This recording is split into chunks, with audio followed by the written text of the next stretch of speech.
2 full campaigning days left before polling day. And I want you to make every hour of every day count, knocking on every door, getting to every part of this constituency, winning people over.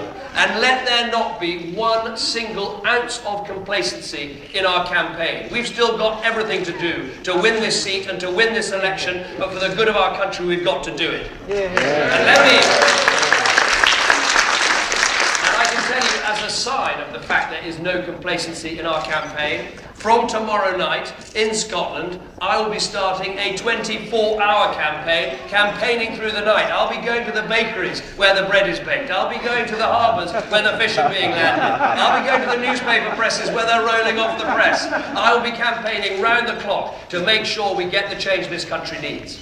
And as we do so, we have one very simple argument. If you want to wake up on Friday morning and you've got a new government, a new team, a new Prime Minister taking this country in a new direction, the only way you can be sure of that change is to vote Conservative on Thursday.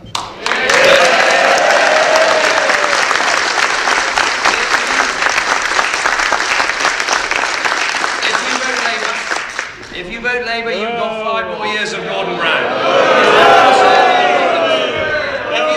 If you vote Liberal Democrat, who knows what you're going to get? You might get 5 more years of Gordon Brown. You might get a few years of Harriet Holman.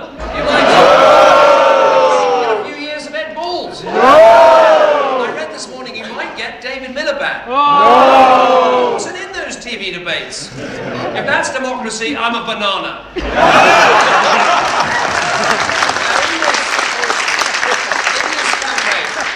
In this election campaign, we've also been winning the big arguments about how we get this country moving, how we've got the energy, the dynamism, the values and the leadership to get our country going again.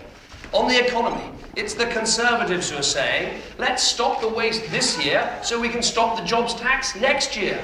We're not going to recover as an economy. We're not going to get the jobs and the energy and the dynamism and the enterprise we need if we start putting up national insurance on every job in the country. So we've been winning the big argument on the economy.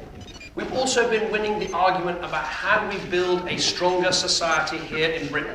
Does anyone believe we're going to improve our schools or our hospitals with one more law from Whitehall, one more regulation from government? No. We say it's time to break open the state monopoly in education. Let's have new schools. Let's have the competition, choice and diversity in the state sector so everyone can get a great education in this, our capital city, and right across the country. And we've been winning the argument about politics. The change people want in this country is not a change to the electoral system so you're stuck with a hung parliament forever and it's the politicians choosing the Prime Minister, not the people. The change we need in this country is to cut the cost of politics and say to people, we're going to have a smaller House of Commons, we're going to cut ministers' pay, we're going to make the politicians work harder for what they have to do.